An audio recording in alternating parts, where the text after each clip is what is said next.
Hello डियरियंस, welcome to our channel. आज हम मॉरल साइंस लाइफ वैल्यू का चैप्टर 1 पढ़ेंगे और इसके फुल क्वेश्चन आंसर को सॉल्व करेंगे। तो चलिए स्टार्ट करते हैं। फर्स्ट चैप्टर है love and respect God's creation. हमें गॉड्स क्रिएशन में गॉड के द्वारा बनाई हुई चीज़ों का हमें आदर करना चाहिए, हमें रिस्पेक्ट करना चाहिए, हमें उससे प्यार करना चाहिए। We should all respect God's creation. He has created everything, keeping a proper balance of nature. We should not disturb this balance. Nowadays, people cut down trees, they kill animals for their skin, meat and tusk, etc. क्या मतलब हुआ? हमें भगवान के द्वारा, God मतलब भगवान के द्वारा बनाई हुई चीज़ों का रिस्पेक्ट करना चाहिए।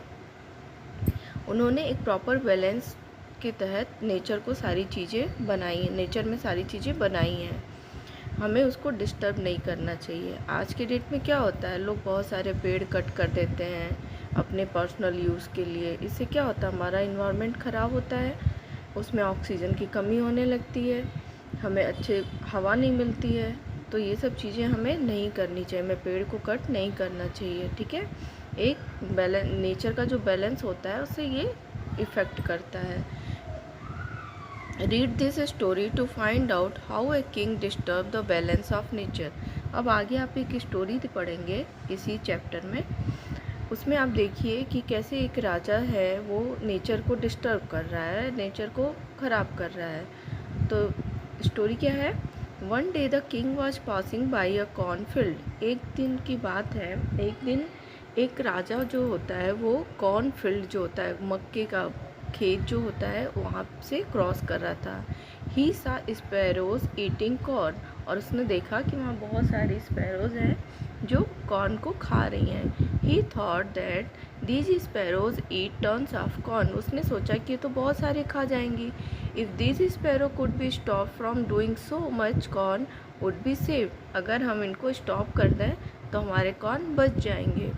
फिर उसने क्या किया? He announced that the reward would be given to every person who bring that sparrow. फिर उसने एक अनाउंसमेंट किया कि जो भी स्पैरो को मार के लाएगा उसको मैं अवार्ड दूंगा, उसको मैं प्राइज़ दूंगा। People of his kingdom left their job and started hunting the sparrow. और उसके किंगडम मतलब राज्य में, राजा के राज्य में जितने लोग थे वो अपने काम धाम छोड़ के, अपनी जॉब छोड़ के जो वो करते थे और स्पैरो को मारना शुरू कर दिए कि हमको राजा की तरफ से प्राइज़ मिलेगा। Soon there were no more sparrows left in the kingdom. जल्दी ही वो उसके राज्य में एक भी स्पैरो नहीं बची। After some time some people told him that insect had eaten up the crops in the absence of sparrows. कुछ समय बाद क्या हुआ कि कुछ लोग जाके राजा को बोले कि अब तो स्पैरो रही नहीं, तो सारे जो कीट मकोड़े हैं वो कॉर्न को खा रहे हैं। The king realize his mistake.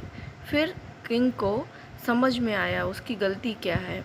He did not know that sparrow are harmful insect. वो उसे नहीं पता था कि स्पैरोज जो हैं वो हार्मफुल जो इंसेक्ट है, जो कीड़े हैं उस कॉर्न के पेड़ पे, उनको एट कर रहे हैं, खा रहे हैं। He felt that everything that God has created has a purpose.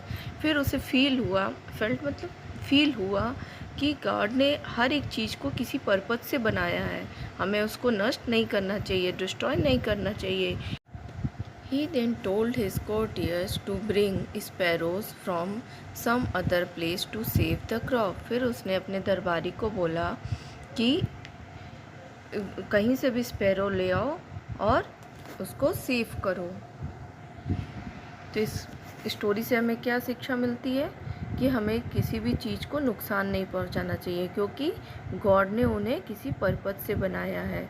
हर एक चीज़ की वैल्यू है। अब वो स्पैरो मार दिया, उसकी कॉर्न जो वो सोच रहा था कि बच जाएगा वो और ख़राब हो गया, फिर उसे दोबारा ला के रखना पड़ा।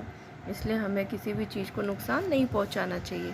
अब हम इसके क्वेश्चन आंसर देखेंगे। Answer the following question. पहला क्वेश्चन क्या है? Who has created everything. तो आंसर क्या होगा इसका? God has created everything. Second question क्या है, why has God created everything? Answer is God has created everything to keep the proper balance of nature. इसीलिए तो गॉड ने सारी चीज़ें बनाई हैं नेचर को बैलेंस करने के लिए, ठीक है, इसलिए हमें उसको डिस्ट्रॉय नहीं करना चाहिए। नेक्स्ट क्वेश्चन क्या है, who cut down the tree? Answer is कौन ट्री कट कर रहा है? People cut down the tree, लोग कर रहे हैं ना ट्री को कट, जिससे हमारे नेचर का बैलेंस खराब हो रहा है। Why do people kill animals? People kill animals for their skin, meat etcetera use के लिए वो एनिमल्स को कट कर रहे हैं, मार रहे हैं। Thank you. अगर वीडियो पसंद आई हो तो लाइक कर लीजिएगा। मिलते हैं नेक्स्ट चैप्टर में, तब तक के लिए बाय बाय।